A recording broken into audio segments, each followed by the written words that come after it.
विधानसभा निवडणुकांच्या पार्श्वभूमीवर सर्वच राजकीय पक्षांकडून महाराष्ट्रात दौरे करायला सुरुवात झाली आहे। सर्व राजकीय पक्षांकडून प्रत्येक मतदारसंघाचा आढावा घेतला जातोय आणि त्याचप्रमाणे पुढील रणनीती देखील आखली जाते। राष्ट्रवादी काँग्रेसमध्ये अजित पवारांकडून बंड झाल्यानंतर शरद पवार यांच्याकडे आमदारांचे संख्याबळ जरी कमी असले तरी त्यांच्या समर्थकांमध्ये शरद पवारांविषयीची सहानुभूती आहे आणि याच सहानुभूतीचा फायदा त्यांना लोकसभेला झाल्याचं दिसलं। आमदारकीचे तिकीट मिळावे यासाठी अनेक नेते पक्षांतर करतायत। शरद पवार यांना सोडून गेलेले सुद्धा आमदारकी मिळावी यासाठी पुन्हा एकदा स्वग्रही परततायत। मात्र शरद पवार यांच्याकडून विधानसभेसाठी वेगळी आणि विशेष रणनीती आखल्याचं बोललं जात आहे। आता ही रणनीती नेमकी काय आहे हेच आपण या व्हिडिओच्या माध्यमातून जाणून घेणार आहोत। नमस्कार, मी श्रीशैल स्वामी आणि तुम्ही पाहताय फॉर द पीपल न्यूज। व्हिडिओला सुरुवात करण्यापूर्वी आमच्या चॅनलला सबस्क्राइब करा, लाइक व फॉलो जरूर करा। भारत दुनिया का सबसे बड़ा लोकतंत्र और एनएलसी भारत देश का सबसे बड़ा गैर राजनीतिक मंच। शक्तिशाली लोकतंत्र के लिए राहुल कराट का सार्थक कदम। मुंबई में हुआ ऐतिहासिक प्रथम राष्ट्रीय विधायक सम्मेलन।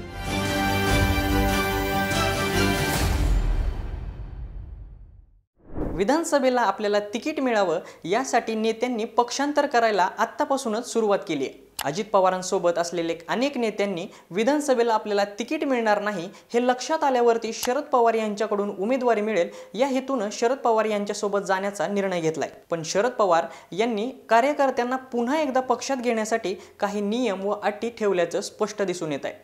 त्यामध्येच जयंत पाटील हे जालना आणि परभणी जिल्ह्याच्या दौऱ्यावर असताना अजित पवार यांच्या सोबत असलेले आमदार बाबाजानी दुर्राणी यांनी देखील पुन्हा एकदा राष्ट्रवादी काँग्रेस शरदचंद्र पवार पक्षात नुकताच प्रवेश केलाय। अजितदादांसोबत असलेले नेते हळूहळू त्यांची साथ सोडताना दिसतायत, त्यामुळे त्याचा मोठा फटका हा विधानसभेला बसण्याची शक्यता आहे। जालन्याचे नवनिर्वाचित खासदार कल्याण काळे यांच्या सत्कारानिमित्त आयोजित करण्यात आलेल्या कार्यक्रमात नांदेड आणि जालना येथील जिल्हाध्यक्षांनी आम्ही महाविकास आघाडीमधूनच काम करू असं शरद पवार यांच्या समोर त्यावेळी बोलून दाखवलं। त्यामुळे मराठवाड्यात काँग्रेस आणि राष्ट्रवादी शरदचंद्र पवार पक्षात जागा वाटपावरून फार काही मतभेद नसल्याचं चित्र सध्या तरी स्पष्ट दिसतंय। महाराष्ट्रात सुरू असलेल्या मराठा आरक्षणाच्या वादाचा फायदा लोकसभेला बीड, परभणी, हिंगोली, धाराशिव, नांदेड व जालना या 6 जिल्ह्यांमध्ये महाविकास आघाडीला झाला।